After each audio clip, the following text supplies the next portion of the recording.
Somebody pointed out to me recently that by focusing on what I don't want, namely religion, I'm attracting more of it into my life, which I agree would be a very unfortunate irony, if not for the fact that I'm focusing on what I do want, and that's freedom and lots of it.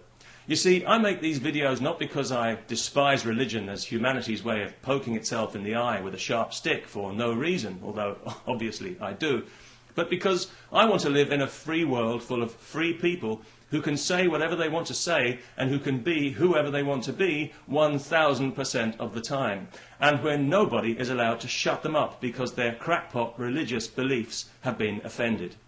I don't care at all about theology, unless it threatens that freedom, and then I care about it the way I care about rabies or typhoid. So you could say that I'm not so much anti-religion as pro-freedom. Indeed, if religion was pro-freedom, I wouldn't have such a problem with it. But then if religion was pro-freedom, it wouldn't exist. Because religion feeds on a broken spirit. And that's why it tries to break your spirit the moment you come into contact with it. Submit, obey, do not question. Those words should be chiseled above the entrance of every church and every mosque, because that's the only message religion has when it comes right down to it. Praise the Lord or else. The Pope spelled it out for American Catholics when he told them obedience to the doctrine of the Church is the foundation of your faith. That's what he said. There was no mention of enlightenment or spirituality or any of these things because he's not in that business. He's in the obedience business, the only business where the customer is always wrong. Clergy are the only salesmen who don't have to justify or prove any of the outrageous claims they make for the product they're hustling, and this leaves them free to engage in the kind of open fraud which in any other walk of life would be a criminal offence. For the level of investment they demand from us, I believe we're entitled to expect actual enlightenment and wisdom in return. Instead, what do we get? We get dogma, crude coercion, and endless empty pieties about the love of a God who clearly loves us the way a violent husband loves the woman sitting next to him with two black eyes. If we step out of line, we pay in the most brutal way. And it's this crass violence at the heart of religion which I believe makes it truly evil, and also furnishes proof, as if proof were needed, that this is an entirely man-made phenomenon with nothing divine about it. Otherwise, it wouldn't be so damn ugly. The God of the desert is transparently a false God. He's a puppet who speaks with the voice of ignorant men who are afraid of knowledge and afraid of freedom, and who therefore need desperately to control the thoughts of others for their own miserable survival.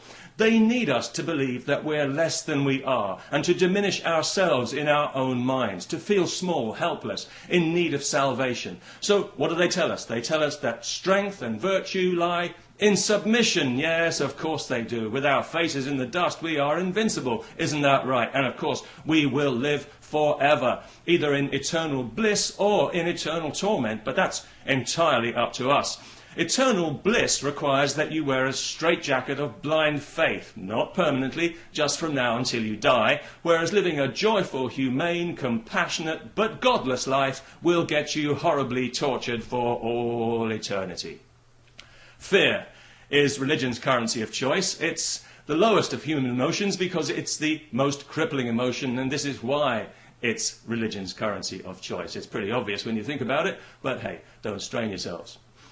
But actually, it's religion that has everything to fear because it depends on maintaining the illusion, maintaining the spell, and hoping that nobody manages to burst its artificial bubble of faith. And this is exactly why it wages such determined war on our basic freedoms of thought and speech. But it's losing this war because every day more and more of us are waking up to the damage that this nonsense is doing to our world. We can see our societies being twisted out of shape, being injected with false values that pander to bigotry and superstition, and we realized that this God of the desert has outstayed his welcome and become a liability, and quite frankly, he needs us a lot more than we need him, because we've moved on from the desert and we've discovered a few things about the world and the universe and our place in it, and we're no longer afraid of the thunder and lightning. Our world is no longer populated by demons and hobgoblins, and we no longer need to be led around by the nose for the benefit of clergy. And they know this, just as they know that their God's very existence depends entirely on our belief.